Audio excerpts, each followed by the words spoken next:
ಕುಂಭಮೇಳ ಎಲ್ಲರೂ ಹೋಗ್ಬೇಕಾ? ಅಂದ್ರೆ what is Kumbh Mela to me? ಅಂದರೆ ಕುಂಭಮೇಳ ಅಂತ ಹೇಳಿದರೆ ಕುಂಭಮೇಳ ನಾವು ಮೊದಲು ಕೂಡ ಹೋಗಿದ್ದೇವೆ. ಅಲ್ಲಿ ಏನು ವ್ಯವಸ್ಥೆ ಇರಲಿಲ್ಲ ಆಗ, ಆದರೂ ಟೆನ್ಷನ್ ಇರಲಿಲ್ಲ ಅಲ್ಲಿ. ಈಗ ಇಷ್ಟೆಲ್ಲ ವ್ಯವಸ್ಥೆ ಮಾಡಿದ್ದಾರೆ. ನೀವು ಲೆಕ್ಕ ಹಾಕಿ, ಕರ್ನಾಟಕದಲ್ಲಿ 7-8 ಕೋಟಿ ಏನೋ ಇರುವುದಲ್ಲ ಜನಸಂಖ್ಯೆ. ಅಲ್ಲಿ ಒಂದೇ ಕಡೆ 45 ಕೋಟಿ ಆಲ್ರೆಡಿ ಬಂದು ಹೋಗಿ ಆಗಿದೆ. 45 ಕೋಟಿ ಮನುಷ್ಯರು, ಅರ್ಥ ಆಯ್ತಾ? ಲೆಕ್ಕ ಹಾಕಿದ್ದದ್ದು 40 ಕೋಟಿ ಜನ ಬರ್ತಾರೆ ಅಂತ. 45 ಕೋಟಿ ಆಲ್ರೆಡಿ ಹೋಗಿ ಆಯಿತು. ನಿನ್ನೆದ್ದು ಸ್ನಾನ ಮತ್ತು ನಾಡಿದ್ದು ಶಿವರಾತ್ರಿ ಸ್ನಾನ ಇದೆ. ನೀವು ಎಷ್ಟು ಜನ ಬರ್ತಾರೆ? 50 ಕೋಟಿಗೆ ಪಾಸ್ ಆಗ್ಬೋದು.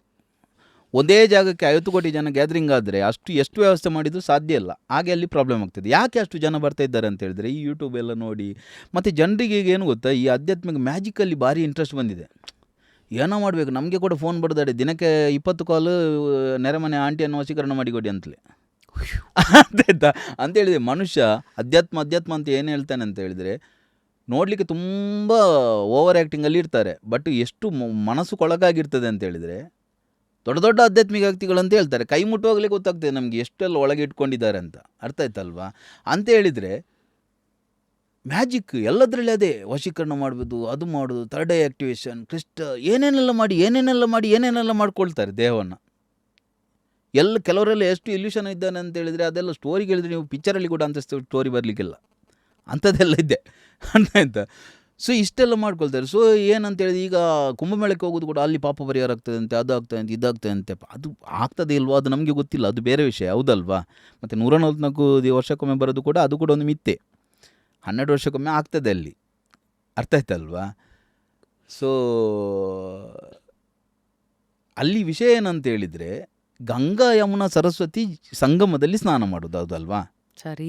ಸೊ ಗಂಗಾ ಯಮುನಾ ಸರಸ್ವತಿ ಸಂಗಮದಲ್ಲಿ ಸ್ನಾನ ಮಾಡಲಿಕ್ಕೆ ಆಲ್ ಓವರ್ ಇಂಡಿಯಾದಲ್ಲಿ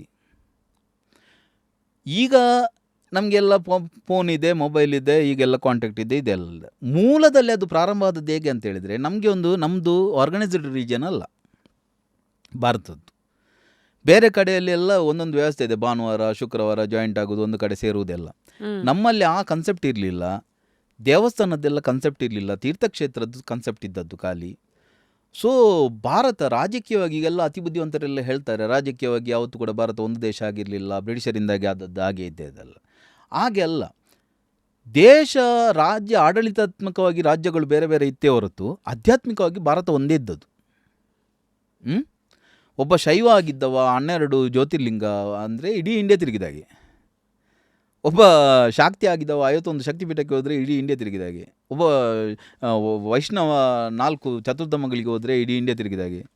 ಸೊ ಈ ರೀತಿ ಎಲ್ಲ ಕನ್ಸೆಪ್ಟ್ ಮಾಡಿ ಒಂದು ಭಾರತವನ್ನು ಒಂದು ಸೂತ್ರದಲ್ಲಿ ಕಟ್ಟಿದ್ರು. ಸೊ ಎಲ್ಲ ಪರಂಪರೆಗಳು ಎಲ್ಲ ಕಡೆ ಒಟ್ಟಿಗೆ ಸೇರಿ ಒಂದು ಚಿಂತನ ಮಂಥನ ಮಾಡಲಿಕ್ಕೆ ಬೇಕಾಗಿ ಕುಂಭಮೇಳದ ಸ್ಟಾರ್ಟ್ ಆದದ್ದು. ಒಂದೇ ಕಡೆ ಸೇರೋದು, ಬೇರೆ ಬೇರೆ ಅಖಾಡಗಳೆಲ್ಲ ಶಂಕರಾಚಾರ್ಯರೆಲ್ಲ ಮಾಡಿದ್ದು, ಬೇರೆ ಬೇರೆ ಪರಂಪರೆಗಳು, ಇವನ್ ಸಿಖ್ಗಳು ಕೂಡ ಎಲ್ಲ ಬಂದು ಸೇರುವಂಥ ಜಾಗ ಅದು.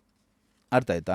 ಕೆಲವರೆಲ್ಲ ಕತೆ ಹೇಳ್ತಾರೆ, ನಾಗಗಳು ಅವರು ಅಲ್ಲಿ ಕುಂಭಮೇಳದ ಮೊದಲು ಇರುವುದಿಲ್ಲ, ನಂತರ ಒಮ್ಮೆಲೆ ಹೊರಗಿಂದ ಬರ್ತಾರೆ. ಹಾಗೇನಿಲ್ಲ, ಅವರಿಗೆಲ್ಲ ID ಕಾರ್ಡ್ ಇದೆ, ಜುನಾ ಅಖಾಡ ಅವ್ರದ್ದು ಅಖಾಡ ಇದೆ, ಬೇರೆ ಬೇರೆ ಜುನಾ ಅಖಾಡ, ನಿರಂಜನೆ ಅಖಾಡ, ಬೇರೆ ಬೇರೆ ಅಖಾಡಗಳಿದೆ. ಸೊ ಅಖಾಡ ಅಂತ ಹೇಳಿದರೆ ಅವರದ್ದು ಮಿಲಿಟ್ರಿ ಇದ್ದಾಗೆ. ಅದು ಯಾರ್ದು? ಒಂದು ಮಿಲಿಟ್ರಿಯಲ್ಲಿ ಹೇಗೆ ಇದೆ ಅದೇ ರೀತಿ ಆಫೀಸರ್ಸ್ ಎಲ್ಲ ಇದ್ದಾರೆ ಮಠದಲ್ಲಿ, ಅಖಾಡದಲ್ಲಿ.